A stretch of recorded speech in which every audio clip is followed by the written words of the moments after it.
नमस्कार साथियों, आज की सबसे बड़ी खबरें। युवाओं के रोजगार के लिए सीएम की घोषणा। नगरीय निकाय चुनाव सोमवार को एससी में पेश होगा जवाब। आरक्षण पर जल्द होगा फैसला। मोदी सरकार कर्मचारियों को एक साथ डीए की 3 किस्तें देने को तैयार। तो चलिए खबरों को विस्तार से जान लेते हैं। इस तरह की महत्वपूर्ण जानकारी देखने के लिए चैनल को सब्सक्राइब कर लें, साथ में बेल आइकन को प्रेस करें। चलिए शुरू करते हैं। मध्य प्रदेश में रोजगार की राह देख रहे बेरोजगार युवाओं के लिए बड़ी खबर है। प्रदेश में हर महीने 1 लाख रोजगार के अवसर तैयार किए जाने की योजना बनाई जा रही है। वहीं हर साल 12 लाख रोजगार के अवसर प्रदेश में तैयार किए जाएंगे।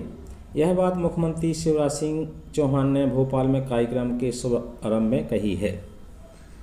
सीएम शिवराज सिंह ने कहा कि देश के दूसरी सबसे बड़ी प्रयोगशाला केंद्रीय वीर संस्थान भदभदा में स्थापित की गई है। 47 करोड़ की लागत से स्थापित होने वाली इस परियोजना में 60% हिस्सा केंद्र जबकि 40% हिस्सा राज्य का होगा। यह ऐसे में प्रदेश में सरकारी नौकरी की संभावना बढ़ेगी। वहीं सीएम शिवराज ने कहा कि 1 महीने में प्रदेश के करीबन 1 लाख युवाओं को रोजगार के अवसर उपलब्ध कराए जाएंगे। इसके अलावा हर साल 12 लाख रोजगार के अवसर बनाने की योजना तैयार की जा रही है। सीएम शिवराज सिंह ने कहा कि मध्य प्रदेश इस साल 10 लाख करोड़ का डीजीपी पार कर जाएगा। सरकार इस मामले में कोई कसर नहीं छोड़ेगी। बस लोगों को सचेत रहने की ज़रूरत है, स्वस्थ रहने की ज़रूरत है। अगली बड़ी खबर, मध्य प्रदेश में आगामी निकाय चुनाव को लेकर स्थिति कल सोमवार को स्पष्ट हो सकती है।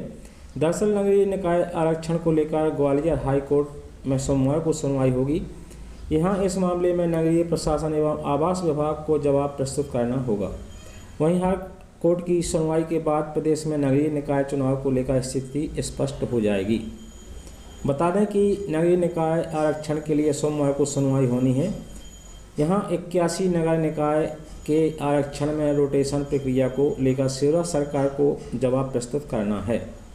इससे पहले मध्य प्रदेश हाईकोर्ट द्वारा निकाय चुनाव में महापौर अध्यक्ष पद के आरक्षण प्रक्रिया में गलती पाए जाने के बाद हाईकोर्ट ने आरक्षण पर रोक लगा दी थी। इस मामले में हाईकोर्ट का कहना है कि रोटेशन पद्धति की अनदेखी कर अध्यक्ष पद का आरक्षण किया गया है, जिससे आरक्षित वर्ग के व्यक्ति को 2 बार चुनाव लड़ने की आज़ादी होगी। वहीं अनारक्षित वर्ग के व्यक्ति को चुनाव लड़ने का मौका नहीं मिल सकेगा। इसके बाद इस पर अंतिम रोक लगाई गई थी।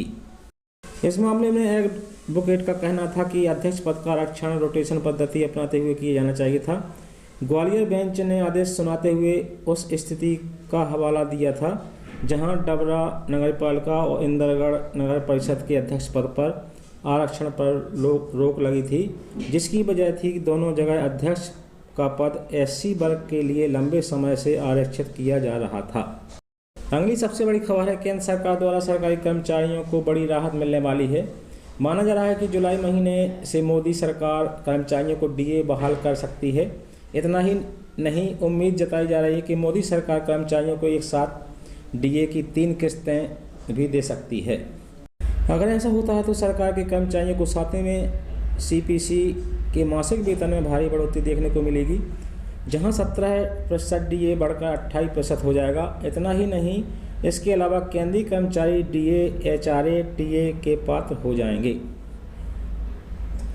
बता दें कि इससे पहले जुलाई से दिसंबर 2020 के लिए 4% डीए की घोषणा की गई थी। वहीं जनवरी से जून 2020 के लिए 3% डीए की घोषणा हुई थी। अब ऐसे में एक बार फिर से जुलाई 2021 में डीए बढ़ने की संभावना है। इसका सीधा फायदा केंद्रीय कर्मचारियों को मिलेगा।